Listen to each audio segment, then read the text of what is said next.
ఇటీవల 2 రాష్ట్రాల్లో కలకలం రేపింది.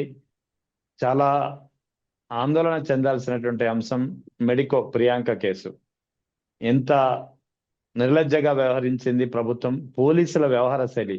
దాన్ని ఒక సింపుల్ గా ఒక drunk and drive and hit and run కేసుగా అభివర్ణించే ప్రయత్నం చేశారు. అటు ఎమ్మెల్యే, ఆ రాజమండ్రి సిటీ ఎమ్మెల్యే ఆదిరెడ్డి శ్రీనివాస్ మాటలు కూడా అలాగే ఉన్నాయి.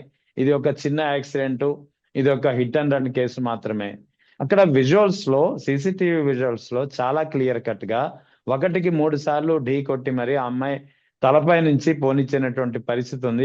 ఏదైనా యాక్సిడెంట్ ఒకసారి డాష్ అయితే వెంటనే వెహికల్ ఆగి వెంటనే చూడడమో, లేకపోతే పారిపోయే ప్రయత్నం ఉంటే పక్క నుంచి పారిపోవడమో చేస్తుంటారు కదా. కానీ వెనక్కి రావడము, రెండోసారి ఢీ కొట్టడం, మళ్ళీ వెనక్కి రావడము, మూడోసారి ఢీ కొట్టడము ఇలా జరగదు. అంతా కనిపించినా సరే, ఒకటి పోలీసులు తప్పు ఉంది. సిఐ బాజీలాల్, ప్రకాష్ నగర్ సిఐ, ఆయన దీన్ని హిట్ అండ్ రన్ కేసుగా అభివర్ణించే ప్రయత్నం చేశాడు.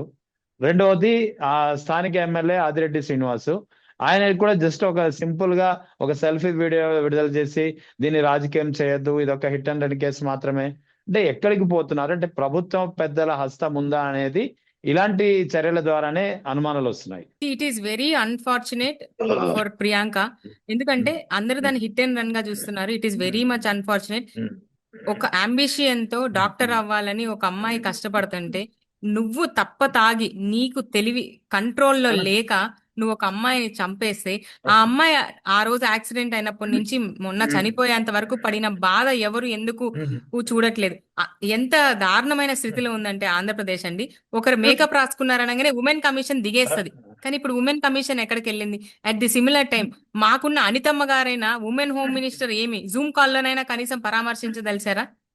కనీసం ఒక ఫోన్ కాల్లోనైనా మాట్లాడారా? ఊరికి ప్రెస్ ముందుకు వచ్చి ఏదేదో మాట్లాడుతుంటారు. ఆమె డిపార్ట్మెంట్ తప్ప అన్ని డిపార్ట్మెంట్లు మాట్లాడతారు అనితమ్మ గారైతే.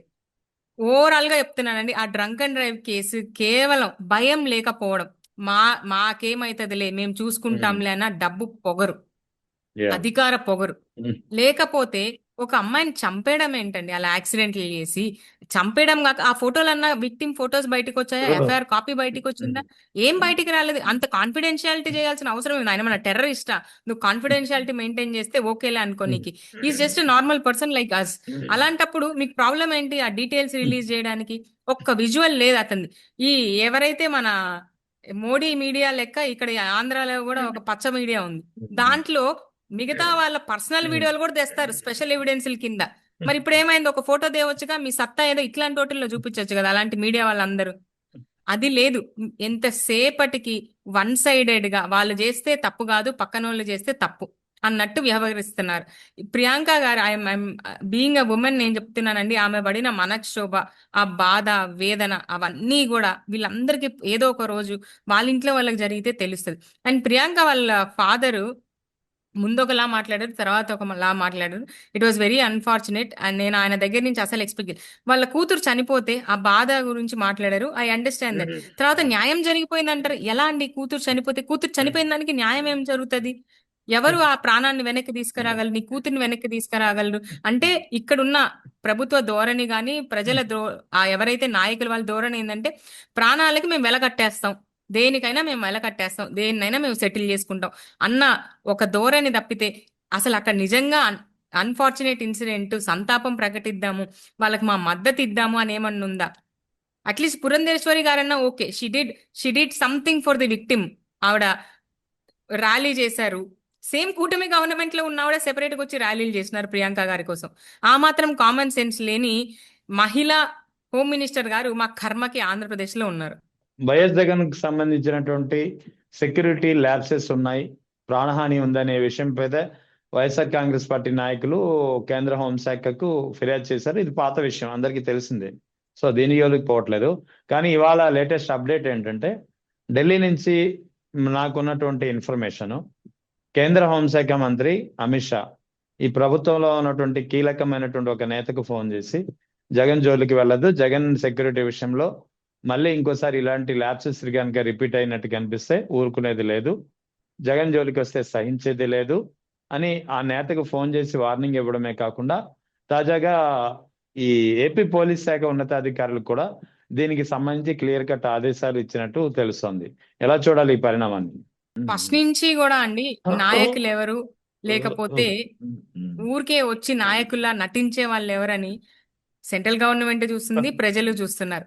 వీళ్ళు ఎంతసేపటికి మనిషిని ఇబ్బంది పెట్టాలి, జెడ్ ప్లస్ సెక్యూరిటీ ఉన్న క్యాడర్ ఉన్న ఒక పర్సన్ కి అసలు మినిమం రోప్ పార్టీ లేకుండా ఎలా చేస్తారండి? అది ఎందుకంటే ఏమన్నా ఇన్సిడెంట్ జరిగితే చంపేశాడు, వేసేసాడు, ఇలాంటివన్నీ మాట్లాడనీకి తప్పితే ఏమన్నా సెన్సిబుల్ గా ఆలోచించే విధానమే లేదు. ఫస్ట్ ఆఫ్ ఆల్ ఫస్ట్ నుంచి కూడా ఇక్కడ వెండేటా పాలిటిక్స్ తప్పితే ప్రజల కోసం, ప్రజలు మనల్ని గెలిపించారు దానికోసం మనం చేద్దాము అన్నదే లేదు. జగన్మోహన్ రెడ్డి గారు లాంటి ఒక వ్యక్తిని ముట్టుకోవాలంటే వాళ్ళకి చాలా కష్టం. ఎందుకంటే అప్పట్లోనే సెంట్రల్ గవర్నమెంట్ లో ఉన్న వాళ్ళే ఈయన ఏం చేయకపోయారు. స్టేట్ గవర్నమెంట్ లో ఉన్న వాళ్ళు వీళ్ళు ఏం చేస్తారు? ఏమైనా చేయగలరన్న ఊహించుకుంటున్నారు చూడు, ఆ ఊహకు కూడా అందనంత తెలివి తక్కువ వాళ్ళని మనం చెప్పగలం.